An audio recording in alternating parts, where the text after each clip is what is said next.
Okay, and we're live. Welcome. Good evening, everyone. Welcome. Today is Thursday, the 3rd of December, 2020. Can you believe it? We're already in December, right? So there goes 2020. What an interesting year. What an exciting year. Okay, welcome, everyone. Welcome. For those who are just joining us, welcome Choi Yen, Han Chin, Karen Te, Ingi, welcome. Welcome, Molly. Welcome, Suntan. Florence. Yijin. Welcome. Hi, Thomas. Hi, Shireen. Hi, David. Welcome, guys. Okay, so tonight, I've got something like 50 slides, so it's quite a lot to go through. So, look, welcome everyone. Today's number of new COVID cases 1075. So, stay safe, everyone. Social distance. Stay indoors if you can, right?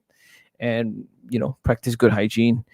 Okay, so those of you who are joining us, please feel free if you think tonight's hi Thomas, welcome. If you think that tonight's topic is going to be of interest to any of your friends or to any of your family members, feel free to tag them in the comment section, right? Feel free to let them know to join us, because we're live streaming right now. Okay, those of you on YouTube, please, so that you are constantly reminded whenever we go live, right? Whenever we live stream, click on the bell icon, right, and then choose all, right. Don't forget to subscribe as well. So every time we go live, you'll be notified on your mobile and on your other devices. Also, if you're on Facebook, follow us. If you're on Twitch, please feel free to follow us. Okay, so don't forget to tag your friends because they might be interested in tonight's topic. Okay. Now, welcome Wendy. Welcome Lao Yao Ju. Right. Welcome Un Lei Tin. Okay, so tonight's topic is an interesting one. Now, I do not claim to be an expert in this, and can I start by saying that anything that is shared tonight is for educational and is for sharing purposes only. So it's just a discussion. This is not financial advice. Do not go out and buy any investments or any stocks after listening to tonight's session, right? It is a very, very interesting topic. So since we have so much to cover, hi Aaron, welcome. Since we have so much to cover, I am just going to get right into it. Let me share my screen. Now, guys, feel free to Chrome tab. Hi,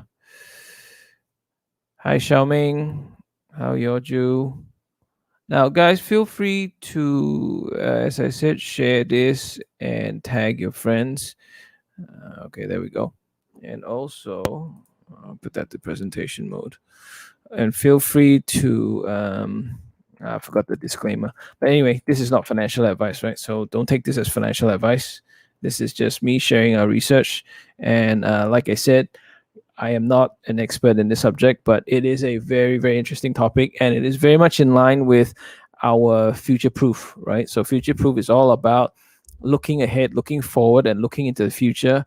And if you happen to be an investor, you will find that investing into the future usually brings pretty good returns. But this is not financial advice. Okay. Now, so tonight we're going to be talking about future factories. What future factories? What are you talking about? Well, there are a lot of factories in Malaysia, right? And we are quite the manufacturing hub. Okay. Do you remember this? Some of you may not. Some of you may, right? This is a 3D printer. So tonight, that's what we're going to be talking about: 3D printing.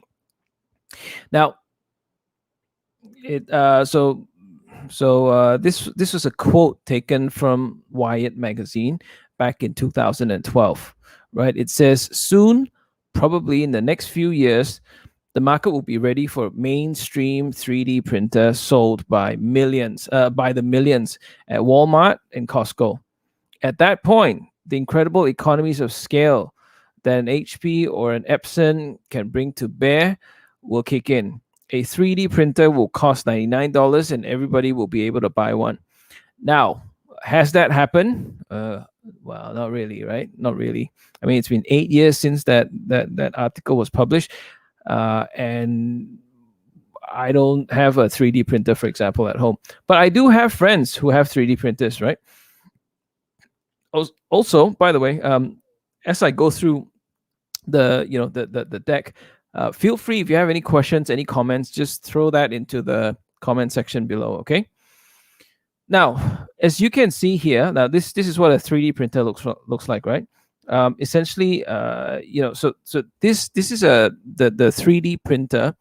It's actually a desktop 3D printer that won the People's Voice Award at CES 2013. So this was 7 years ago as the Best Emerging Tech Award.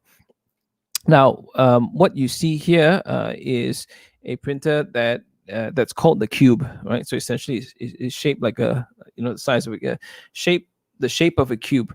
Now the print might be a little bit small, so I'll just read it out to you, right? It says the Cube might be cheap as 3D printers go, right? But this was going for about $1,000+ US, so about 4,000 over ringgit. Now, and you can see from the screenshot over here, this was the software for it to print a bracelet, right? So there's a bracelet.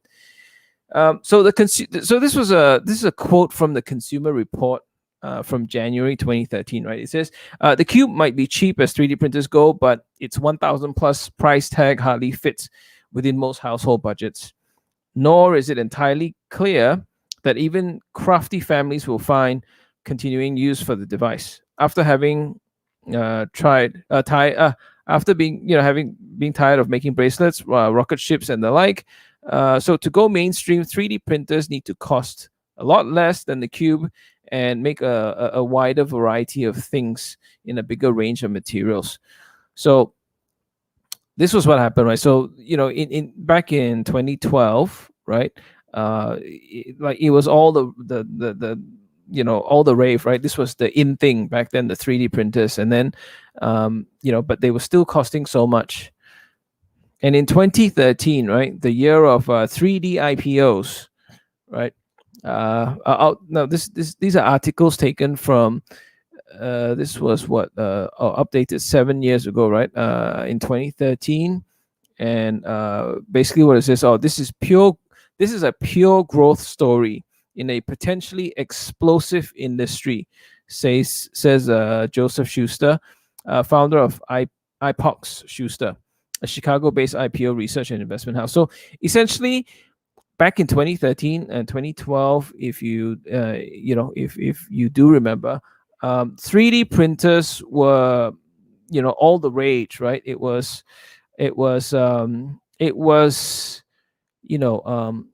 I talked a lot about the democratization of technology, right? So this essentially was some form of democratizing of technology, where you could now actually have a printer at home and print stuff and create stuff, right, out of nothing. Just like now you can print 2D, right, on a sheet of paper, but a 3D printer would enable you to make stuff. And in fact, I do remember, there were so many things being made, and designs were being shared online. In fact, I remember reading an article where this was quite dangerous, where a gun was created, right, out of using a 3D printer, a gun that could shoot one bullet, right? So it would avoid any detection whenever you go through metal detectors and stuff. So this was quite the rage, right, in the early 2010s, right? So what happened? Right? What happened? Now, see this green section here. So this was all the rage between 2013 to 2015. Now, it might be a little bit small. Okay, so there are 4 companies that we're looking at here, right? So you've got 3D Systems. Now, 3D Systems literally invented 3D printing. in 1989. Some of you young viewers may not have been born yet, right? But 1989 was when 3D printers were invented, and it was invented by this company, 3D Systems. Now they are still listed, right? They're listed on the stock exchange. Then there was Stratasys. This guy's long-term competitors of 3D Systems. Then there was X1, and then there's the Voxel Jet. Now, if you look in this green section, what happened was, it was all the rage, right? There was, it went nuts. The share price, the stock price went nuts, and since then it's come right back down, right? And it's kind of stayed down since 2015 through to where we are right now. Now, why did 3D printers never? How come it never made it to our homes? What happened? What actually happened? I mean, it was a great idea, right? Who wouldn't want a 3D printer at home?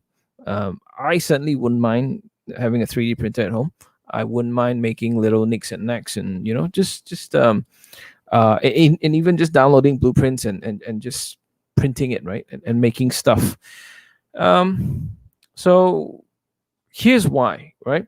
If you look at this screenshot here, first off, you would need to know how to use I guess you need to know how to use the software that to actually create what it is that you're trying to print. And that would include stuff like AutoCAD, right? For those of you who have used it before, I've seen it being used. I certainly don't know how to use it, but it definitely requires some skills, right? And so it wasn't as easy as it sounds.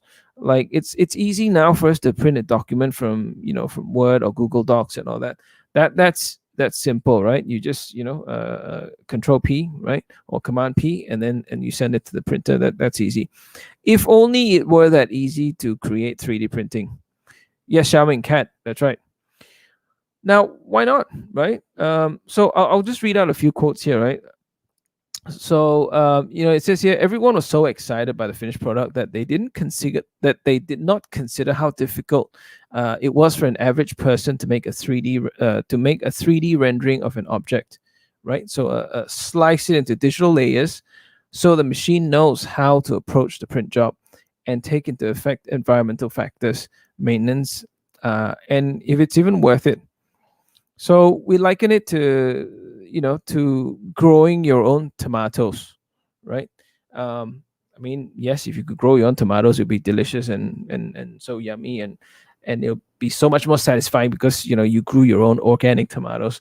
But obviously, it takes time, space, the right equipment, good soil, great weather, protection from the invading critters and fly and stuff. So it's probably easier to just head on to your closest grocery store and just buy those tomatoes, right?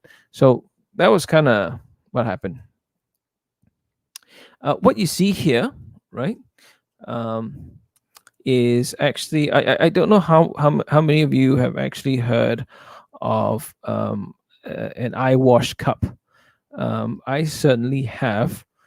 So this is Chuck Hall, right? He's the father of 3D printing, and he's the founder of 3D Systems, essentially the company that invented 3D printing, right? Ben says that it's still limited to the hobbyist and or maker communities.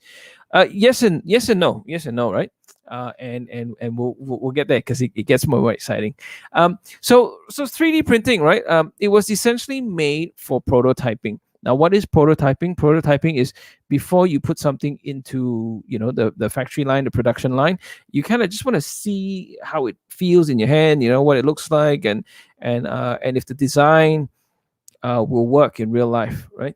And essentially, so what you see there, that was the first 3D printed object. That's actually an eye wash cup. I don't know how many of you remember, but a lot. I suppose the older folks who are watching right now, you will remember. I think it was called Optrex. It used to come with a brown cup on top, you pour it in and you kind of clean your eye with it, right? So for those of you who do remember, so essentially Chuck Hall, he he was trying to find a better way to prototype um, stuff before doing any molding, right? And so so the he used so he essentially invented this to help him, right, before producing anything. So here, okay, I'll just read it out, right? So it says that this manufacturing method is coveted for high volume, right, low cost plastic parts, but getting to production was an exhaustive process, right? So he wanted to find a better way to prototype, first things for plastic injection molding. So the iterative process required an engineer to design the part to be manufactured, but also a tool for the injection molding machine that would actually make the part. Okay, so this is the story about Stratasys. So Stratasys is the longtime competitor and rival to 3D systems, right? Now Stratasys, that picture you see here, that's the Stratasys first operational 3D printer, right? Back in 1991. So what? And the founder, obviously, the founder's name is Scott Crump. Now, how Scott Crump got into creating this company, Stratasys, to build this 3D printer, was that he actually wanted to make a toy frog for his young daughter, right? So what he did was he used a glue gun with a mixture of candle wax and polyethylene, right? So what he wanted to do was create the shape of the toy layer by layer, which is how the first gen 3D printers actually, right? He actually wanted to create it for his daughter. He just wanted to make a toy. Obviously his wife then encouraged him and convinced him to move the project into the garage, right? Where he eventually, after spending $10,000, created the first prototype, his prototype, to then make that toy for his daughter. Okay. So now, as at 2015, in the industrial world, right, the 3D printing was still used mainly for prototyping. If you look at this bar graph here, right, the darker color is 2015, and the gray is 2014. So you could see that, look, one third of the of those being surveyed were not going to implement it, right? The other third actually were using it for prototyping only, right? So that was essentially how it came about. Okay.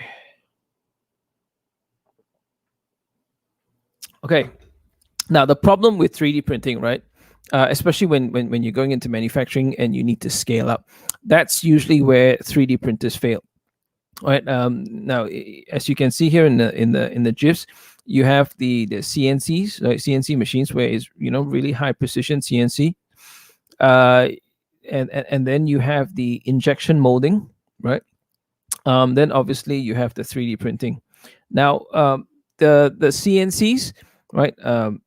Very refined in terms of technology, and it is high precision.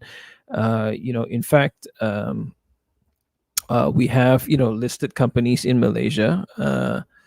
In fact, one of them is Notion VTech, right? Who have and that's part of what they do, right? That's part of the core business. And then you have the injection molding, right? Where you first need to create the mold, and then you just inject it, and then it's fast, it's economical, right? And you can produce a lot of it very quickly. Then there is 3D printing. Now 3D printing, obviously it's slow, and it layers it on, right? It comes on and layers it on, and because of that, they tend to be weak. Okay. Now if you look at this chart here, now this is the cost per part, right? Now, if you see the red line across, essentially each part costs the same, right? So it becomes pretty high cost.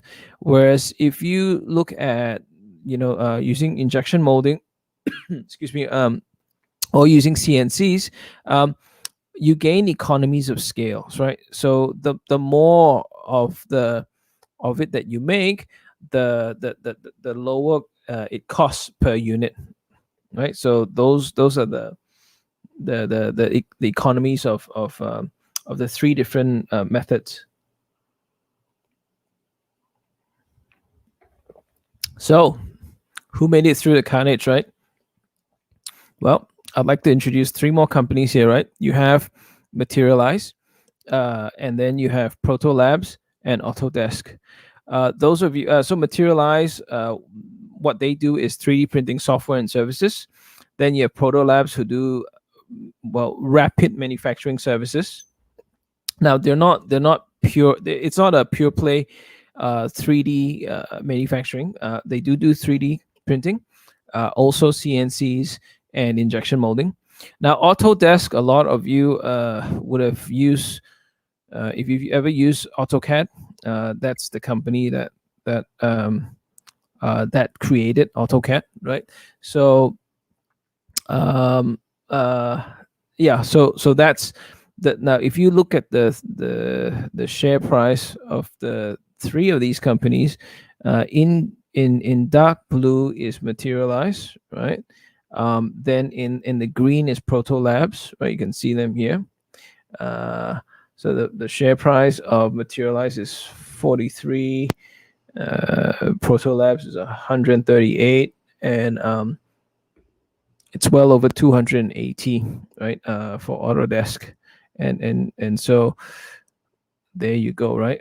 So this is the with the other first three that I mentioned, right? 3D Systems, Stratasys, and all that. So they're still lingering down there. Okay, let's move on. In 2013, now Ray Kurzweil. Ray Kurzweil is a very famous futurist, right? He was part of Google. He says, remember the internet boom of the 1990s, followed by the internet bust around the year 2000. That was around the time Google was getting started, and now we have multi-$100 billion internet companies. Okay. He says that we're in the early boom phase of 3D printing enthusiasm, right? So essentially, what he's saying is, this was back in 2013 when he said this, right? He was saying, just like the dot-com boom, it's gonna go up. Everyone's enthusiastic. There's gonna be a bust. It's gonna come back down, and then it's just gonna go sky high. That was what he said about the internet boom. And then, so back in 2013, he said the same thing about 3D printing companies.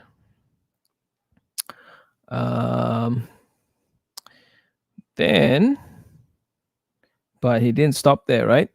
Then he goes, well, and hopefully we've learned enough to avoid a period of undue disillusionment. But I do see the early 2020s as the golden era of 3D printing. Aha. So what year are we in? We're in 2020. And in fact, look, later on, remind me if I forget, but I do have a story to share about a friend of mine who has a 3D printer, and it has to do with COVID, right? COVID-19. Okay, so did Kurzweil get it right? Actually, well, this is where I'm actually gonna share my. I'll share the story right after I go through this slide, right? So if you look at this, right? So in 2020, 3D printing again was in the news, right? It goes 3D companies tackle coronavirus supply shortages, right? And highlighted in blue, it says, in normal times, nobody would 3D print disposable items like filters, swabs, or protective masks, right? But amid deadly shortages, it is filling a gap. Now, if you look at the chart on the right, these are actually the all the countries around the world that actually have have have well, they depend on China for their masks, right? But because of the shutdown, and because China needed to consume their own masks, it's actually left almost half the world, right? With a global shortage of masks. Now, this is where I'm going to share my story. So I've got a friend who lives in New York, and he actually, yeah, he's quite a techie, right? He's a good techie friend of mine, and uh, if you're listening, Harvey, hello. Now he has a 3D printer in his basement. He told me, and during the at the peak of the corona, like pretty early on, I think it was in probably April. I was just chatting with him online, and he was telling me that, he was part of this. He was part of this volunteer group that were 3D printing. The face shields. It's the thing that kind of holds it up, that holds the clear plastic. So he had one 3D printer himself, and he says, it was in his basement. 3D printing those things nonstop, 24/7, because there was a huge shortage, and it was just a volunteer. It was just he was just being a volunteer and part of this group. And then this group actually gave him two more 3D printers, which he plugged in and was printing nonstop. During that period to sort of give out these face masks. Yeah. So yeah, so really, it is quite practical and quite useful. Okay. So what happened after that? That massive spike, and then the enthusiasm came down. Now between 2015 to 2019, pretty big breakthroughs, right, in 3D printing. Okay, I'm sure most of you have seen Terminator 3, and if you haven't, you should actually watch the whole Terminator series. It's pretty cool. Anyway, so if you see in here, right? So in 2015, Joseph D. Simone, he's a chemist and material scientist from the University of North Carolina. He discovered a way to print 100 times faster than the existing conventional 3D printers, right? And his inspiration came from the T1000 in as I mentioned, Terminator 3. I'm pretty sure it's from Terminator 3. So he said, the method was that he just designed this new method of printing. Instead of layering, he used lights and oxygen levels, right? And as you can see on the right side of the thing, he essentially printed. That's what the printer looks like, right? That's now what introduced weakness in the conventional way of 3D printing was that it was layer and layer and layer, and that made it weak. Whereas this one was almost like a single print, right? One single print, and the whole thing was created. So that was really cool. Now I'm going to play a really short 42-second film to show you how it's done, right?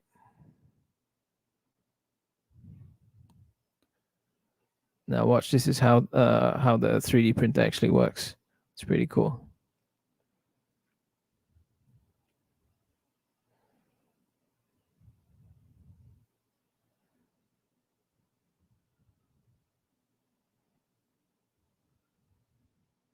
So essentially, they're making the I guess a figure of the Eiffel Tower with all the intricate details to it.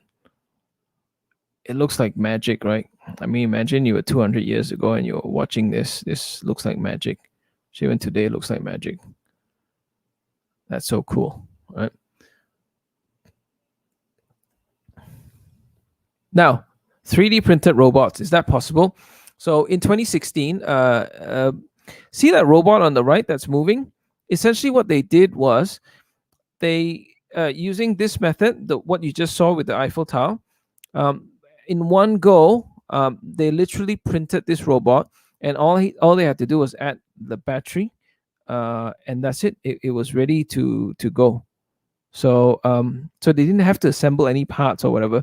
They literally printed the entire robot on its own, added the battery, and it was good to go. Right. So that's pretty cool. Okay, what about 3D printed homes? Right. So this was completed in 2019. Right. If you can see in the pictures, right, these homes here, these are all 3D printed homes. Right. They had 2 bedrooms, a living room, a kitchen, and a bathroom. So NASA, right, has actually asked the developer to take this tech off planet. Now, what's really cool about it is if you look at the rightmost picture here, it's actually a very portable 3D printer. You can chuck it on the back of a truck, bring it on site, and then you can start printing it. Now, these are 500 square feet homes, right? They were each printed using Icons Robotics, the software, and obviously the advanced material. Now I'll just read it so that you can actually understand it. Right, it says resting within a seismic zone, the community and its homes were engineered above the standard safety requirements. Icon has since received NASA funding to research a pace-based construction system that could support future exploration of the moon. Now, imagine this, right? How do you, how can the human race explore space when home base, i.e., Earth, where everything is here, all our resources are here, and you can really just shoot a rocket up into space, and then how do you bring the big cranes and all that up onto the moon? Well, if you had a compact 3D printer like this, you could actually go up. I mean, you could even, like SpaceX, right? It was it's about interplanetary exploration. Imagine, one day SpaceX succeeds, right? They land on the moon, they build a base on the moon, and from the moon, they launch themselves off to Mars, right? And on Mars, they want to build stuff as well.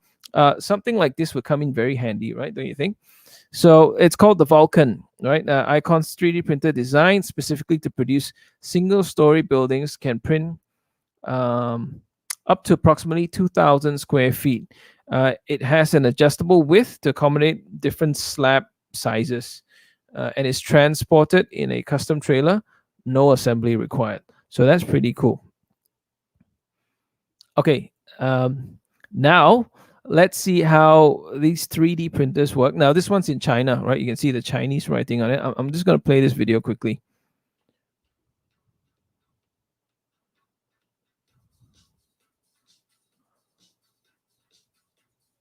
This is one of the world's largest 3D printed construction. Yeah, built in Guangdong, China.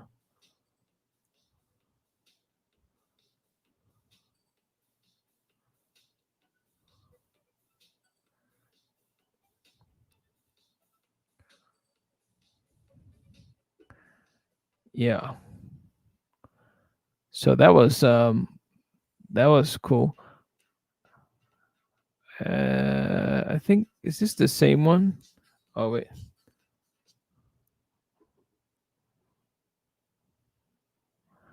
Sorry. The next one is this one. Okay, I've got another video to share. This is how it looks like.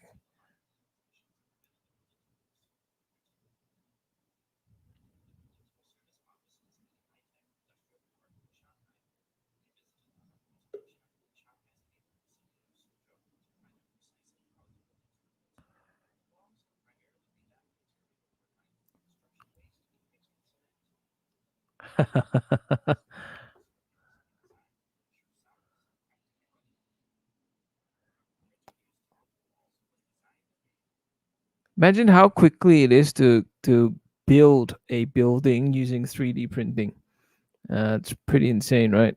Pretty funny comment from Alex there. Alex says, "It's amazing. Here it takes months to fix a pothole." All right, now,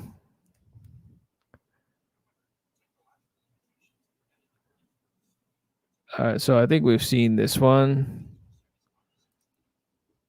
we'll just move on to the next one. Okay. Now here's something that's gonna blow your mind. It definitely blew my mind, right?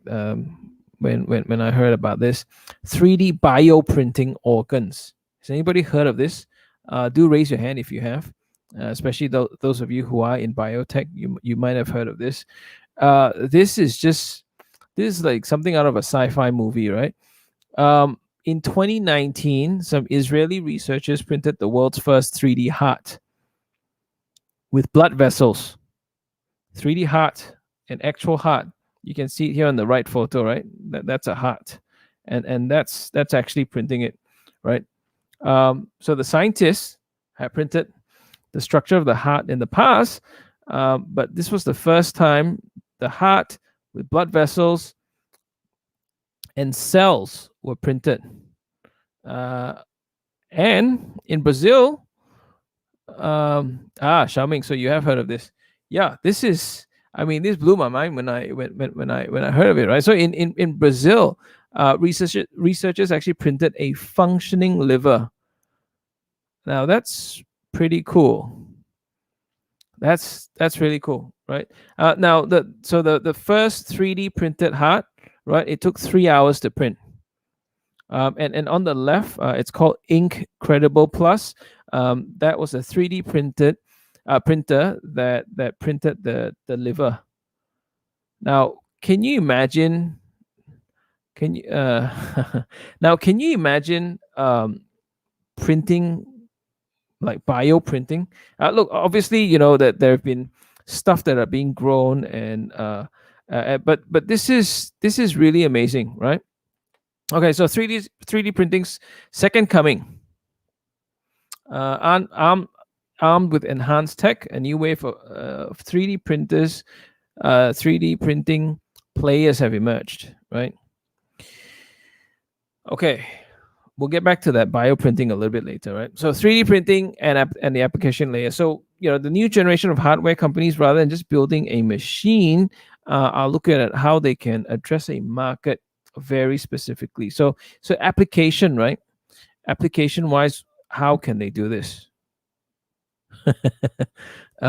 Sorry, just saw a really cool, a really funny comment from Kanong Ting. Can just print money? Well, actually, yes, you can, and all the central banks are doing it right now. Sorry, 2020 joke. Okay, now back to it. Where were we? Okay, now look at this. This is amazing, right? So far, 3D printing has been mainly adopted by the aerospace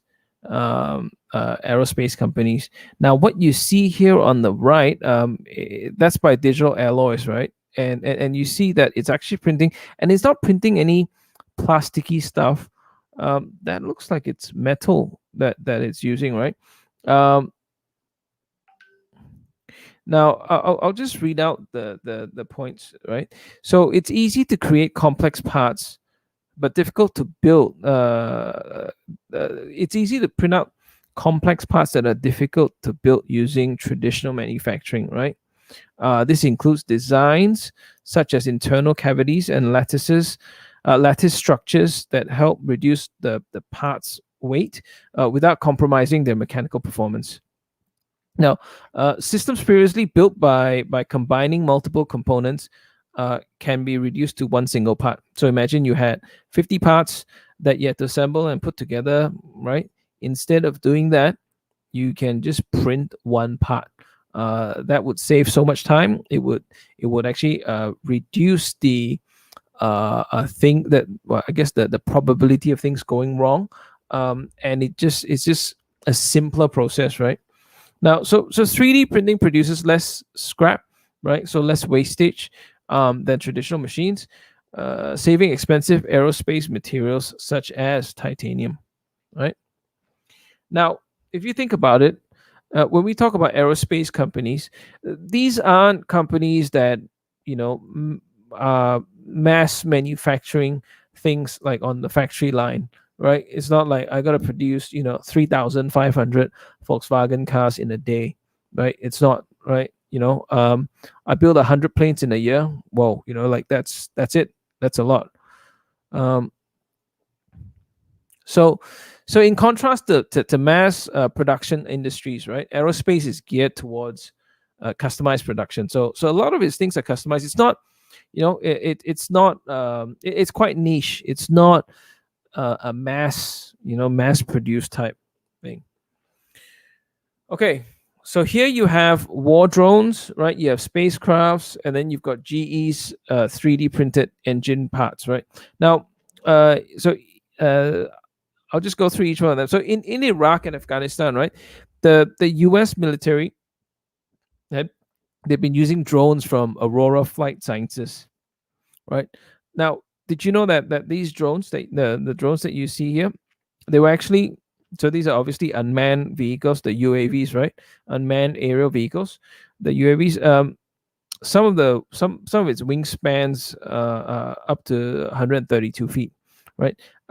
This, it's 3D printed, like in one go, right? One piece, one single piece, 3D printed.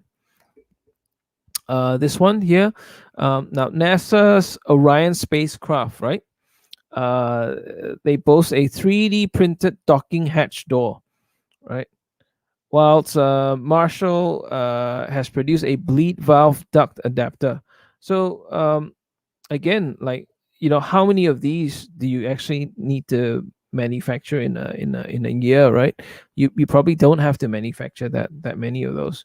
Again, right? Oh, this one's really interesting with GE.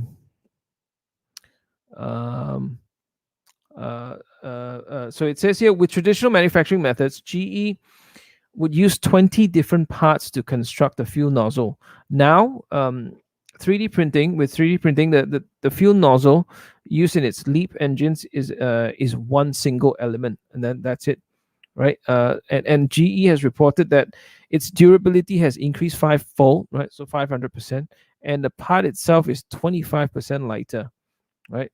So essentially, by layering material only where it's needed, in pressure points, for example, 3D printing technology significantly reduces weight, right? So in this case, the design improvements have resulted in fuel savings of 15%, right? So that's pretty amazing, right? So again, so we see 3D printing being adopted in the aerospace industry. Okay.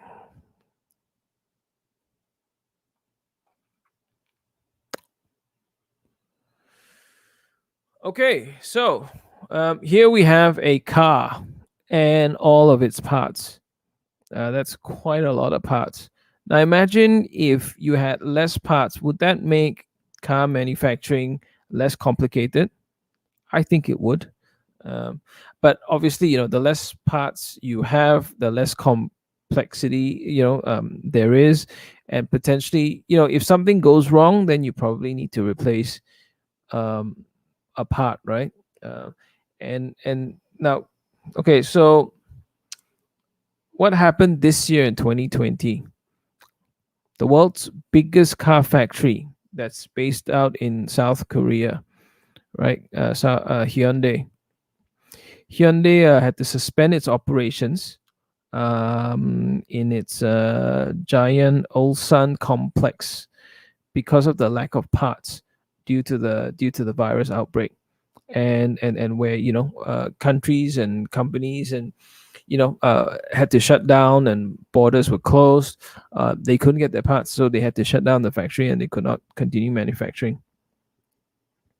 So it's amazing. Uh, uh, I guess it's amazing savings, and it'll be a lot more efficient if there were less parts used, right? Okay, so automotive adoption of 3D printing is growing, right? You will see here, so Apple and Ford, right? They have uh, so there's a company called Desktop Metal, right? And Ford and BMW have actually had strategic investments in it, right? Uh, it was launched in 2015, and they're going for a spec listing this year. at a valuation of 1.8 billion, right? Now, additive manufacturing essentially is 3D printing, right?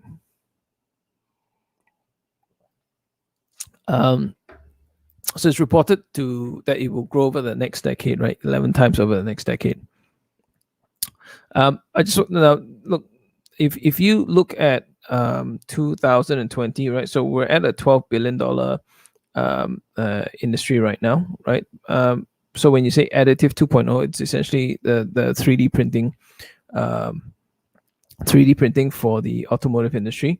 It's going to grow to $146 billion. Now, if you look at additive 2.0, it says that new players are driving advances in speed, accuracy, material variety, and build volume, right? So focus on mass production and end user parts is driving the market growth.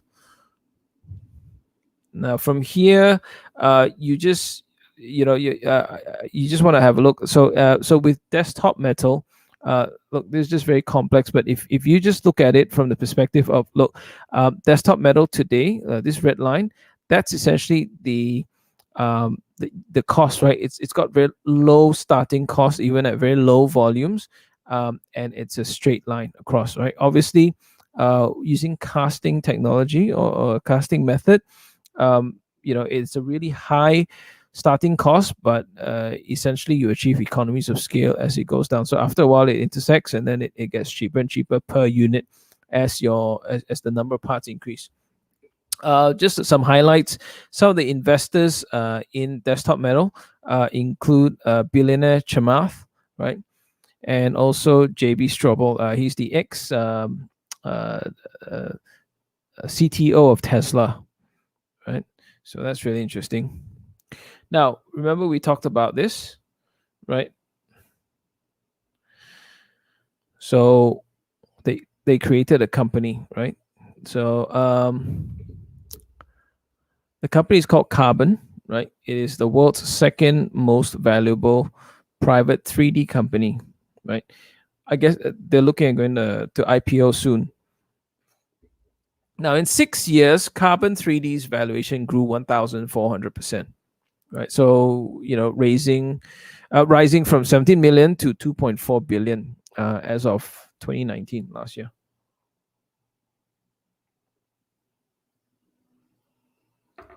Here's something interesting. Their customers include Lamborghini, Ford, and also Johnson and Johnson. And you're thinking, well, hang on, 3D printing. What would Johnson and Johnson need? So 3D.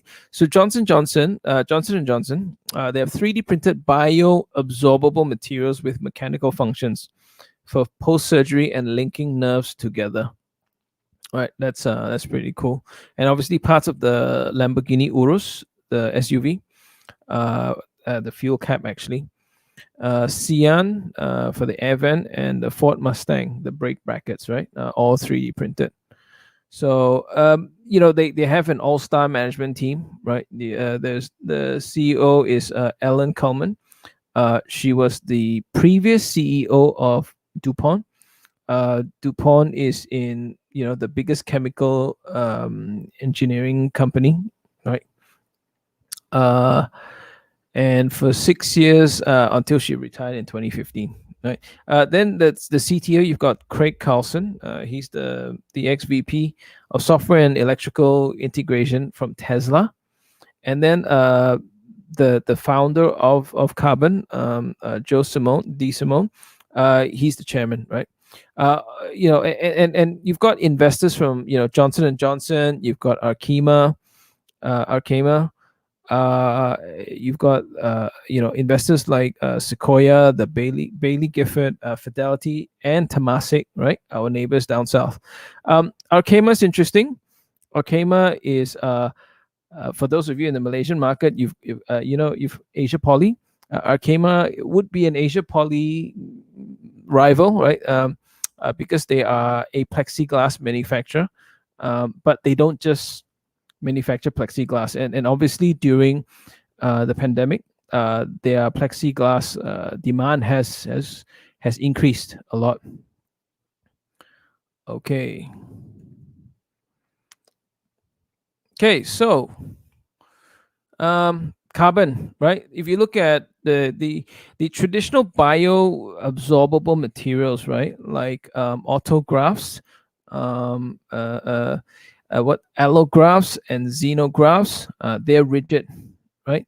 And they're limited in availability, and they carry the risk of a foreign body response, right? When put into into the human body. Now, Carbon claims that its software-driven uh, custom lattice designs will have more flexible mechanics, right? Enhancing the transport properties and enabling the delivery of drugs, for example.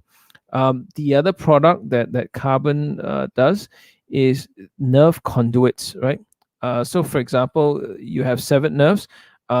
You can secure the ends of the severed nerves, and speed up that healing process, right? So you can actually see these are actually very complex and um, a material and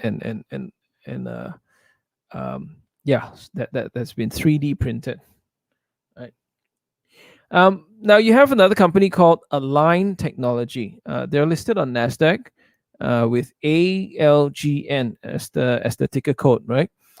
They're the world's largest 3D printing operation. They produce over 320,000 customized teeth aligners every day, right? They're among the top five in the S&P 500 performers of the decade, right? So there are, Align's probably the biggest 3D success story so far. This is very interesting because if you think about it, our teeth, right? The space, the shape, right? The shapes of our jaws and the space as well. Every one is different, right?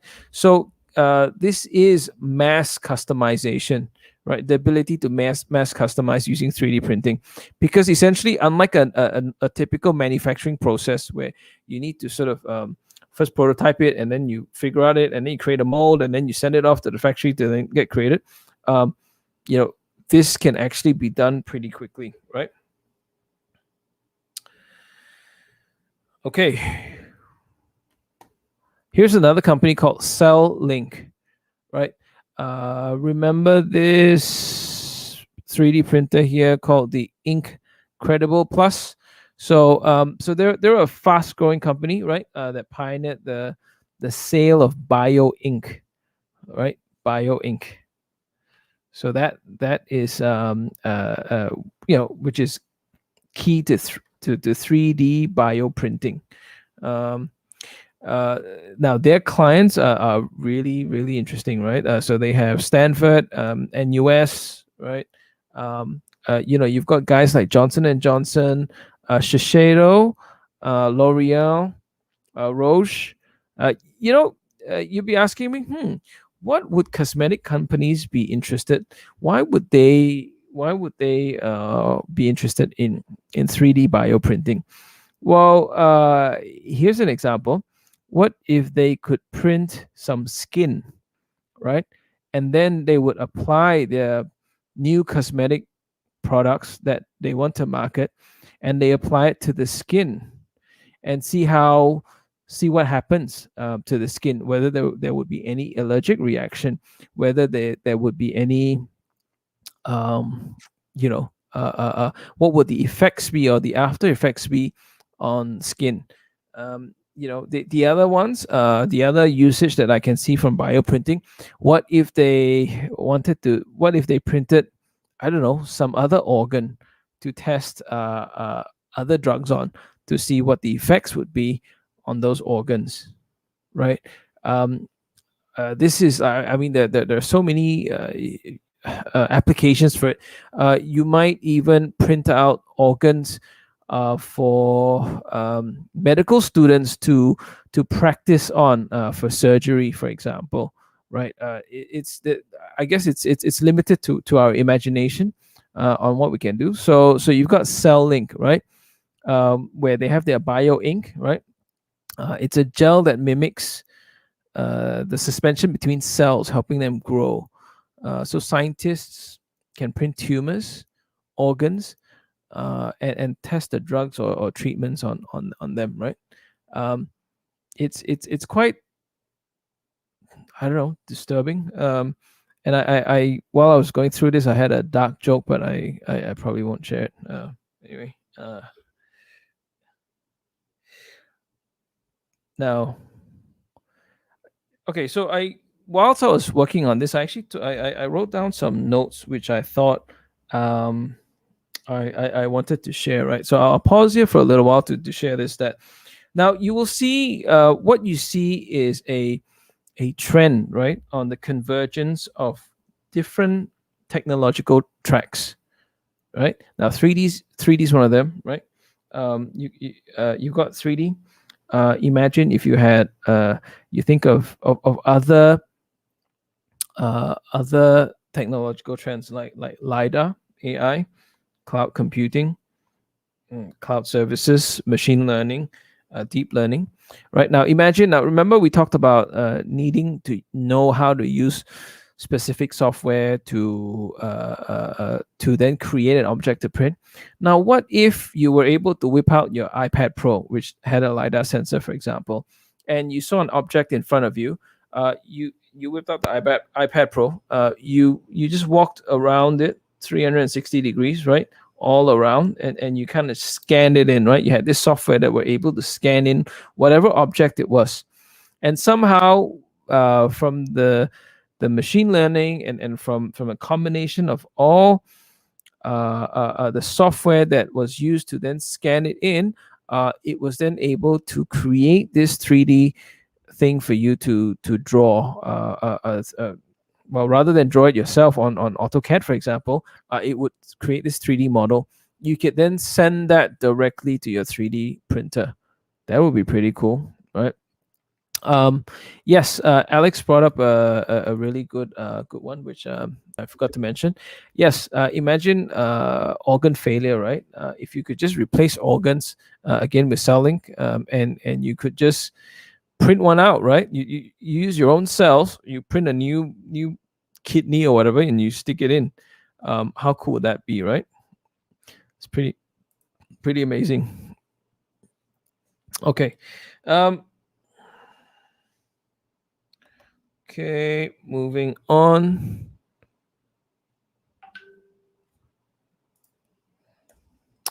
Okay, 3D, the 3D bioprinting space.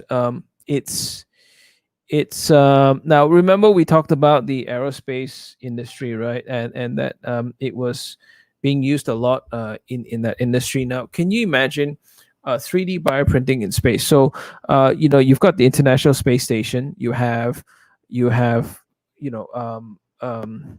astronauts who are up there. What if they had some medical conditions and there were, it's an emergency, right? And you happen to have a 3D bioprinter up there.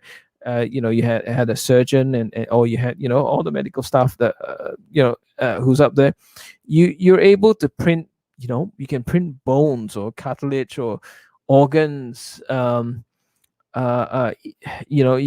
can print splints or casks, or you can print specific surgery tools on the fly, right, while up there. Especially if we are learning, well, I guess our aspirations of interplanetary exploration, right, where we don't have all our conveniences with us out in outer space because everything's on Earth, right? If we were to have these 3D print, different types of 3D printers with us to help us sort of move on and explore further out. Look, it's pretty out there, but all I'm saying is imagine the possibilities, right? Okay. Okay. Okay. Look, it's almost 9. I've got quite a few more few more slides to go through. Okay. So there's a company called Relativity Space, right? Relativity Space, again, we talked about exploration before. They were able to, well, they claim, right, that they can make its rockets in days by using 3D printers, right? So using 3D printers, can you imagine using the 3D printers to print your rocket that's going to shoot you up into outer space. This is amazing, right? So they their valuation went from 100 million in 2018 to 2.3 billion, right, after its latest funding round last month. Yeah, last month, making it the fastest growing company on this list. Um, Look, obviously, SpaceX is the most highly valued one, right? If you look at this part here, right? SpaceX is valued at 46 billion, and you've got Relativity Space or Relativity that's actually valued at 2.3 billion now. Um, you know, so the founder of Relativity Space is actually Tim Ellis. He was a propulsion development engineer at Blue Origin. Now, Blue Origin is owned by Jeff Bezos, and I suppose they're competing with SpaceX, right? Um, then you've got the VP of Launch Vehicle Development, David Geiger. He spent a decade at SpaceX as well, overseeing the development of the Crew Dragon, right? So, this space industry, I mean, you're talking about a very new, you're watching the birth of a new industry that's happening right now. We may not take much notice here in Malaysia, but this is happening, right? It's happening not only in the US but in China as well, right? The space race, so to say. Again, the investors, right, include the Bailey Gifford Group, Fidelity Investments, Tiger Global. Now, if you're able to see at the bottom of the slide, right, where because of the use of 3D printers, Relativity is able to actually shorten the time frame of creating these rockets, because instead of doing and they save quite significantly 2 to 4 years, right? They get a 2 to 4 year savings, because they're able to do that cycle much faster using 3D printers as compared to a more traditional approach. So obviously, by having less parts, there's less chances of something going wrong. So this picture here actually shows it's called the Velour 3D, or I suppose Velocity 3D, right? This is the Relativity's Aeon rocket engine, right? And it's composed of three 3D printed parts. That's it, 3 parts for a rocket, right? Now, a classic rocket engine is assembled from thousands of parts, but using Velocity's design, it's only 3 parts, and these are all 3D printed parts, right? That's pretty cool. So 3D printing allows Relativity to be agile, and allows them to be inventive, right? Producing major tank or engine redesigns in days, right? And then they just print it out, right? It's that fast.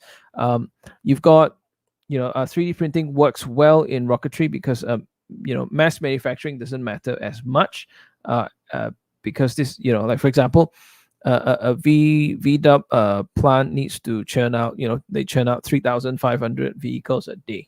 But when you're building a rocket, you don't need that many rockets, right? You're building a rocket you don't need to mass manufacture rockets. Well, maybe in future you may have to, but for now you don't, right? Now this is what it looks like. This is the rocket being built. Have a good look.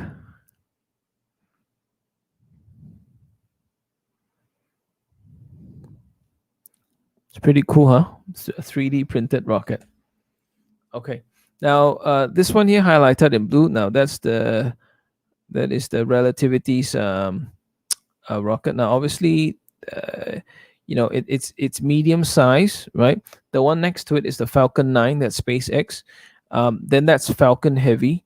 This is really interesting because they literally just used Falcon 9 and they strapped on or glued together, 2 more rockets to make that the Falcon Heavy. That one here is the BFR. That's the big Falcon rocket. And then that's the BFR in 2018, and that's the ITS, right? That's 120 million bucks. But the cost to its customers essentially for the Relativity's rocket is much cheaper. Right? It's 10 mil as compared to Falcon 9, which is 62 mil. So you get savings. Now, Relativity, they also mentioned, and they quoted, hey, we might need to hitch a ride, on for example Blue Origin's rocket to actually get into space, and then once they're in space, they could then make that next jump, right, to somewhere else. So here is okay. I'll just read the quote from Tim Ellis, who's the CEO of Relativity Space. Right, he says, "We really see this factory as a prototype, right, in a potentially crude but very important way of what a Mars factory looks like. Eventually, we just want to shrink the footprint of the factory, so the amount of tooling and machines and things that you will need would go down to where you could just launch an entire factory to Mars on one launch vehicle." Now imagine that, right? Now essentially, um, when you want to colonize another planet, or you want to go and explore another planet, you can't bring everything that's on Earth with you to that other planet. So his vision is that once you might make the first jump to the moon, and from the moon you head on over to Mars, and once you're on Mars, then you got to build stuff. You got to build it on the fly. You got to build it while you're there. Whatever it is that you're trying to build, right? So you might want to build homes, right? You might want to build I don't know, stuff. So essentially, and once you're on Mars, you could probably use this to then build your next rocket, maybe to come home, right? To come home. Okay. Yeah. So that's right. So the factory of the future may not be on Earth, for example, right? Along with interplanetary benefits, 3D printing may prove to be the key for space exploration, as well as lunar and interplanetary colonization. So, so Greg Autry, the VP of the U.S. National Space Society and chair of International Space Development Conference, he says that, look, Earth is fragile. I mean, we're talking about preserving Earth. So space tech could actually free our fragile Earth from unavoidable damage caused by manufacturing and then mining. So what we're saying is, look, it sounds a bit selfish, but what they're saying is, hey, all this stuff that's damaging our planet, why don't we do it on another planet, right? Instead of doing it on our planet, and then we'll just do it there and bring the stuff back, right, for whatever it is that we need, and we conserve our planet, right? It's like, let's not use our resources, we'll use another planet's resources.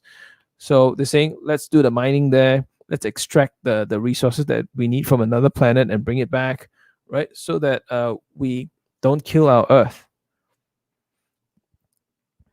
So imagine 3D printing a booster after you've lost one. Yeah, imagine 3D. Okay, so imagine, right? Okay, I'll just share some stats with you, right? So over 7,000 pounds of spare parts are sent to the International Space Station annually. 29,000 pounds of hardware spares are actually stored aboard the ISS, with another almost 40,000 pounds of spare parts on the ground, ready to fly up whenever they needed spare parts to replace parts, right? Now imagine if you actually just had a 3D printer up there, and you can just print those parts. You just print it and replace them.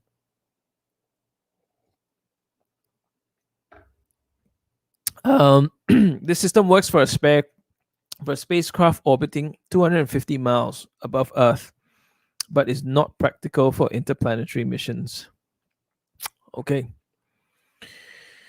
So astronauts on long voyages need to be able to make their own spare parts, tools, and materials on demand. So yeah, so imagine, right? Like I said, this is a whole new, this is the birth of a new industry that hasn't been around, or maybe has been around, but more and more possibilities are coming in now, right? Okay, so why is relativity space growing faster than carbon? Well, look, carbon was founded in 2013, right? 3 years before relativity. Unlike carbon, which has produced actual products for years, relativity hasn't even launched a spacecraft yet, right? Um, uh, Over here, you'll see the billionaire space club. You've got Jeff Bezos, Bill Gates, Mark Zuckerberg, Chamath, Elon Musk, and Larry Page, right? Um, there's a lot of venture money, right? A lot of venture money in this new industry, right? Um, they're seeing this as the next moonshot, literally, right?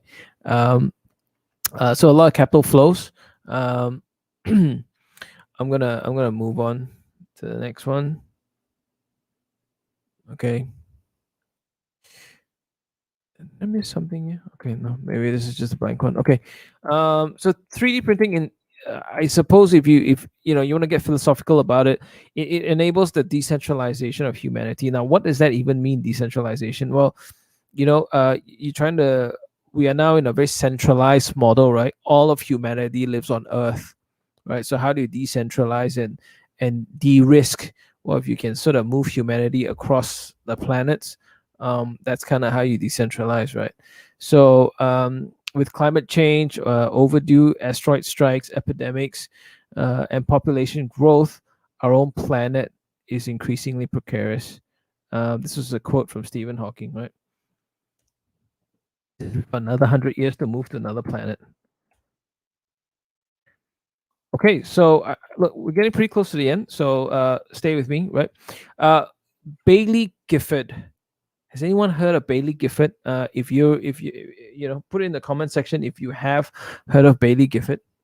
If you haven't, that's okay, right? Now, so in 2018 and 2019, Carbon and Relativity Space received investments from Bailey Gifford and Fidelity. Both mega funds also backed SpaceX at what's considered a late stage, suggesting these companies share more in common than we think, right?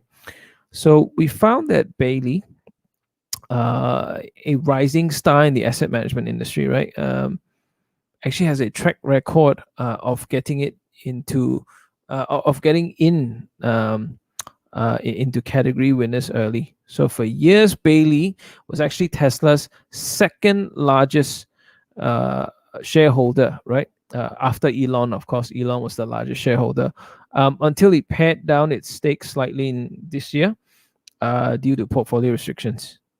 Okay. Um, so just some highlights, right? Illumina. Now,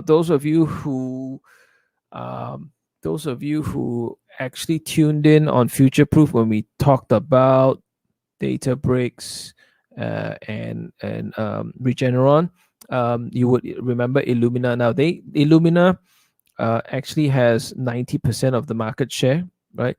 Um, they invested early in Illumina in 2011. Um, and they're actually the biggest external shareholder. Right now, they're the third biggest external shareholder in Tesla. Now, Bailey Gifford, they had 467% returns, right, on the investment in Illumina. They made 9,380% on Tesla in 8 years. So that's a 93x right there, right? In SpaceX, right? They invested in 2018, right? At a valuation of 30 billion. And Morgan Stanley now values SpaceX at over 100 billion, right? Again, um, they invested pre-IPO on Peloton, Niantic, Slack, Relativity, Carbon Lift, right? They were in other investments such as Spotify, Facebook, Alphabet, Netflix, Alibaba, right? So Bailey Gifford, we're talking about Bailey Gifford now, right? Now, James Anderson, now they're based out in the UK, right? So they're asset managers based out in the UK. Now, they manage, James Anderson, who manages the Bailey's main fund, now he believes in actively managed portfolios, right? Concentrated on a small number of exceptional companies that will produce exceptional returns over extended periods. So, in March 2019,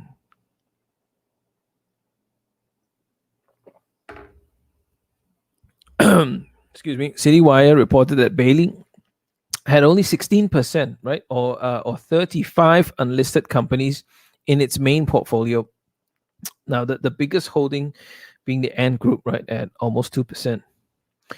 And obviously they have a mandate that they cannot invest more than 25% of its funds in pre-IPO stocks.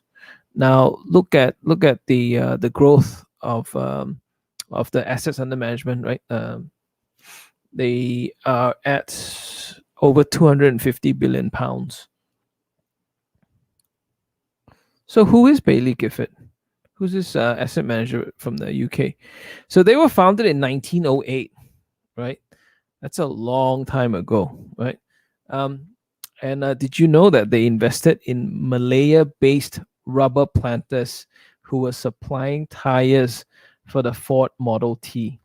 Right, so these guys have been in the game for a very long time, right? So a quote, right? It says that the automobile age and many subsequent waves of innovation taught us how new technologies attract capital and how the cycle of investment and return plays out. All right. Looking to the future will always be an imprecise art, but it is important to practice it. We should assume that almost anything in any industry can be done better. Now they've seen it, they've done it over the ages, right? Essentially, what they're investing in is the future, right? They're investing into the future. So as a long-term investor into the future, Bailey targets 2.5 times to 5 times returns over 5 to 10 years, or even higher over longer periods, right? So for carbon and relativity, Bailey invested last year and this year, respectively. Investors you can put this into perspective, right? So they went in this year, they went in last year, right? And their returns are usually 250 to 500% over 5 to 10 years. So yeah, do your math, right? And maybe track them and see how they go, right? Okay, we're at the end of the presentation. I'm sorry for it being such a long one, right? But there was a lot to cover. If you had $1,000, and those of you who are still with us, and you could only choose one of these companies to invest in, which one would you put your $1,000 in? Please put it in the comment section below. I would love to see what your choice is. Right? Would you put it into Align, where they, the largest 3D printers, right? Would you put it into Desktop Metal, Cell Link, Relativity, Space, or Carbon, right? Which one would you choose, and choose why? Christine has a comment. We should create technology stuff to grow healthy food for all on Earth. The missing planes on Earth to cure all mankind of sickness, solve human problems. Go to another planet. Yeah. Okay, so Alex would put his money into Cell Link. Interesting. Why would you do that, Alex? Darren, Brandon into Cell Link. Darren, Cell Link. Ooh, interesting. I've got 3 Cell Links. That's very interesting. So 3D bioprinting. As usual, my good friend, my Steven, selling future is drugs. So Alex, is because selling organ printing will change the world by extending lives. Yeah, I believe this, and this is really amazing. And for I've got another one from Aaron, selling for future humanity. Yep, well done, well done. Thank you, thank you, thank you guys for participating. Yeah. So look, guys, I hope you enjoyed tonight's presentation. And if you would like me to cover, let me know if you like the format of which we're covering, right? Because we're covering not just one company, we're covering a lot more companies now, right? We're covering a topic. We're looking at certain themes. It's definitely future proof, right? You're watching future proof. We talk about the future. We talk about future tech. Obviously we cover crypto because that's part of the future as well. We also cover other areas of our future. So yeah, do let us know what you think. If you'd like to see any improvements or any other specific industries being covered, do let us know. Let us know if you like this format, and if you like the content, please give us a thumbs up, give us a like, and don't forget to subscribe, right? Okay. Alex has one interesting comment. It says, if another company does what selling does, I will invest in relativity. Do you believe in decentralizing humanity? Okay, fantastic. What else does Alex say? One gets hit by an asteroid. Yeah. So it's all about de-risking. Okay, guys. Thank you. I'm already 21 minutes over. I hope you all have a great evening. Have a nice Friday, nice Thursday night. Thank you for tuning in. I hope you have a great one. I'll see you next week, and take care and stay safe. Thank you, Xiaoming. Okay, good night, guys. Bye.